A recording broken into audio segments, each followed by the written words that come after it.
Soni news Gulabpura में आपका स्वागत है। भीलवाड़ा जिले के गुलाबपुरा राजकीय बालिका उच्च माध्यमिक विद्यालय प्रांगण में वार्षिक उत्सव के दौरान कस्बे के भामा शाह रफीक मंसूरी ने क्या कहा, विद्यार्थियों को दिमाग के 12 लाख न्यूरो सेल को कैसे जगाए, विधायक के सामने क्यों किया ऐलान, देखिए समाचार।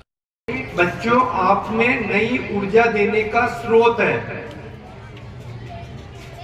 जिससे कि आप इससे आगे जाकर के अपना लक्ष्य निर्धारित कर सके।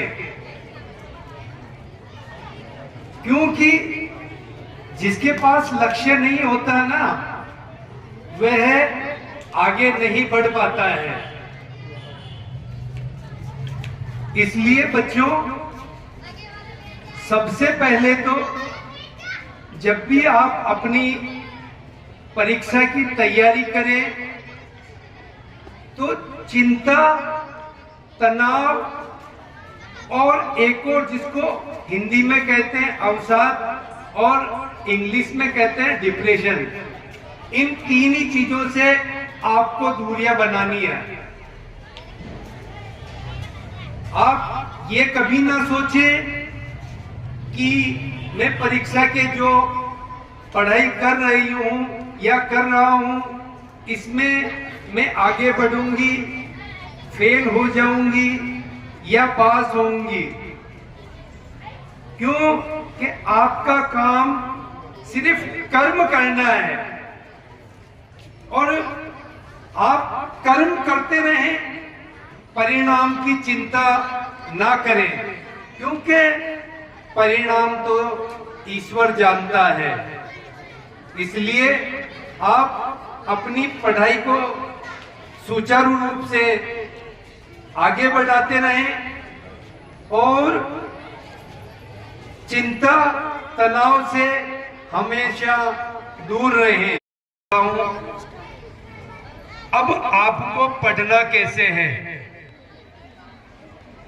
सबसे पहले तो आप अपने सब्जेक्ट से संबंधित नोट्स बनाएं और उन नोट्स को भी आप अपने एक पर्यायवाची शब्द के रूप में अपनी कॉपी के अंदर लिख लें। जैसे कि इंद्रधनुष में 7 रंग होते हैं ना, उसका शॉर्ट नेम होता है बेनी आ है पिनाला। वैसे ही आपके जितने भी बड़े बड़े सब्जेक्ट के संबंधित नोट्स हो, उनके पर्यायवाची या जीके के रूप में या इंग्लिश शब्द के रूप में उसको छोटे रूप में नोट्स बना लें। मैं आपको बता दूं, ये बिल्कुल पक्का है, क्योंकि इस मस्तिष्क के अंदर 12 लाख न्यूरो सेल्स से भी ज्यादा होती है, जिसका केवल एक व्यक्ति 3% उपयोग करता है, बाकी 97% को वेस्ट ही कर देता है। इसलिए 18 घंटे तक भी आप पढ़ाई करें ना, तो आपका दिमाग थकेगा नहीं। वो कैसे? आपके दिमाग में 3 विभाग होते हैं। पहला होता है रीडिंग, दूसरा होता है मेमोरी विभाग और तीसरा होता है स्टोर रूम। आप हर 30 मिनट के बाद 5 मिनट पढ़ाई करके इस दिमाग को 5 मिनट का रेस्ट देते हैं। उस 5 मिनट के अंतराल में ये दिमाग आपका क्या काम करता है, ये जरा गौर से सुने। जो आप 30 मिनट तक रीडिंग करते हैं, वह रीडिंग रूम उसको क्या कर देता है, मेमोरी में ट्रांसफर कर देता है।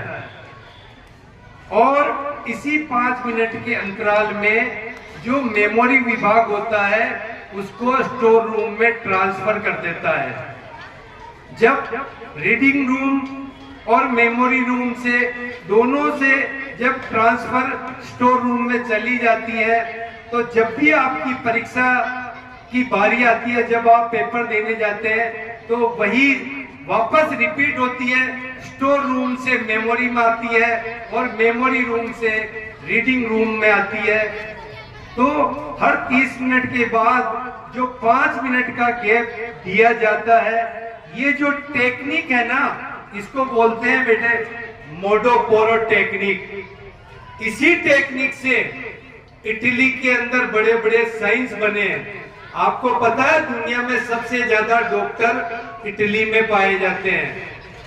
वो इसी वजह से और इसी टेक्निक से पढ़ाई करने से वहां के बच्चे साइंस में ज्यादा वैज्ञानिक के तौर पे आगे बढ़ते हैं।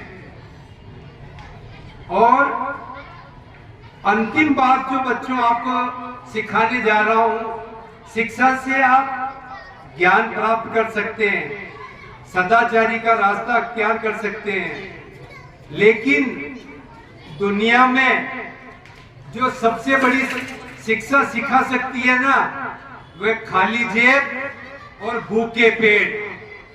ये जो शिक्षा सिखा सकती है ना आपको बच्चों, ये आपको दुनिया का कोई भी शिक्षक और कोई भी यूनिवर्सिटी नहीं सिखा सकती है। दूसरी चीज, आप संघर्ष को अपना जीवन बना लें। शेक्सपियर ने कहा था, there is a will and there is a way. जहां चाह होगी वहां राहें जरूर मिल जाएगी। इसलिए बच्चों अपनी पढ़ाई को जारी रखें और किसी प्रकार की चिंता या किसी तनाव में ना आए, क्योंकि यदि शिक्षा में आपको आगे बढ़ना है ना, तो अपनी गरीबी को अपनी ढाल बना लें। क्या है, किसी के सामने कभी अपनी गरीबी का रोना मत रोना बच्चों, और अपनी कमजोरी को अपना शस्त्र बना लो। ये जो दोनों चीजें आपको है ना, गरीबी और कमजोरी, यही आपको शिक्षा में आगे बढ़ने से कमजोर करती है। इसीलिए जब एक को ढाल और एक को शस्त्र बना लोगे, तो ईश्वर ने चाहा तो आप कभी भी अपने आप को कमजोर और असहाय महसूस नहीं करोगे। यही प्रार्थना करता हूं कि आने वाले भविष्य में ईश्वर आपको आगे बढ़ाए। और आज जो यहाँ मैं आपको बताने जा रहा हूं, इस स्कूल में वर्तमान में जो भी बच्चे पढ़ाई कर रहे हैं, यदि 12वीं में वो जॉब में आगे आते हैं और यदि उनके किसी प्रकार की आर्थिक रूप से अगर समस्या आती है, तो वो बच्चा मेरे पास आ सकता है, उसकी जिम्मेदारी मैं लेता हूँ। मैं शब्द को हटा दीजिए, हम लेते हैं। ये आज इस मंच से मैं घोषणा करता हूँ, चाहे वो बच्चा नीट करे, चाहे वो बच्चा IAS करे, उसको किसी प्रकार की कोई समस्या नहीं आएगी। आगे ईश्वर आपको और हमें सफलता के मंच को ऊंचाइयां प्रदान करे, इसी आशा और विश्वास के साथ जय हिंद, जय भारत।